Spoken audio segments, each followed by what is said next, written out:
Hola a todos, bienvenidos a un nuevo video del canal Resolviendo Matemáticas. Cuando nos enfrentamos a problemas de resolución de triángulos, una de las primeras preguntas, si no la primera, además muy importante que se nos viene a la cabeza es ¿qué método escojo para enfrentarme a este problema? ¿Utilizo la ley de senos o tal vez es la ley de cosenos? Puede ser un problema en donde tenga que aplicar razones trigonométricas y ya está, o tal vez el teorema de Pitágoras. Entonces, el objetivo de este video es que aprendamos a utilizar una metodología muy sencilla y eficiente para que resolvamos rápidamente esta pregunta. Es la alternativa que yo utilizo y que quiero compartir con ustedes. Así que empecemos. Lo primero que vamos a responder es si el triángulo a resolver es un triángulo rectángulo. En caso afirmativo, la siguiente pregunta a responder es si el problema o la pregunta que estamos intentando responder implica algún tipo de ángulo o ángulos. Si nuevamente respondemos afirmativamente, sabremos que este tipo de ejercicios se resuelve utilizando las razones trigonométricas que ya todos conocemos, seno, coseno, tangente, etc. Aquí les pongo un ejemplo típico. Como ven, tenemos un triángulo rectángulo, este ángulo es de 90 grados y el ejercicio nos pide que calculemos la inclinación, que en este caso quiere decir que calculemos el ángulo alfa. Por lo que para resolver el ejercicio, como vemos aquí, se recurre a la razón trigonométrica seno y luego para saber cuál es el ángulo, que es lo que nos están pidiendo, se utiliza su función inversa, que es el arcoseno. Este es un ejemplo claro de las dos preguntas afirmativas del método que les estoy explicando. Primero, es un ángulo rectángulo y segundo, la pregunta implica algún tipo de ángulos. Pero ¿qué pasa si es un triángulo rectángulo? Es decir, volvemos a contestar afirmativamente a la primera pregunta, pero a la segunda respondemos que no. En la pregunta o en el problema no está implicado ningún ángulo. Bueno, pues más sencillo aún que el anterior. En ese caso simplemente aplicamos el teorema de Pitágoras. También les puse un ejemplo típico en donde tenemos los valores de los catetos y nos piden hallar el valor de la hipotenusa. Bien, ahora pasemos a cuando la primera pregunta es negativa. No es un triángulo rectángulo, sino que hace parte de los triángulos que llamamos oblicuángulos, para cuya resolución utilizamos la ley de senos o cosenos.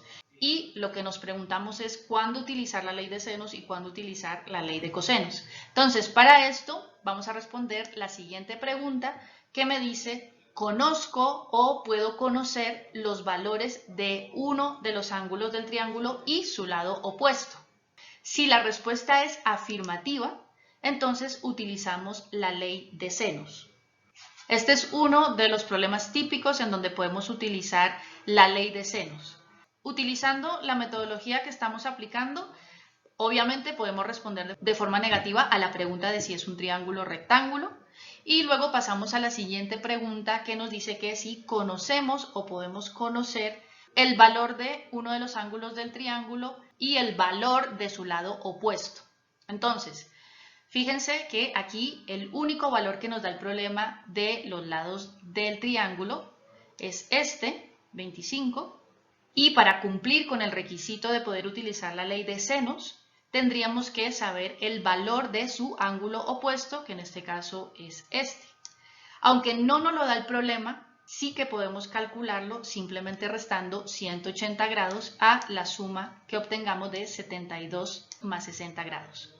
Una vez nosotros obtenemos ese valor, cumplimos con los requisitos para aplicar la ley de senos. Tendríamos en este caso el valor 25, el valor de uno de los lados, y también tendríamos el valor del ángulo opuesto.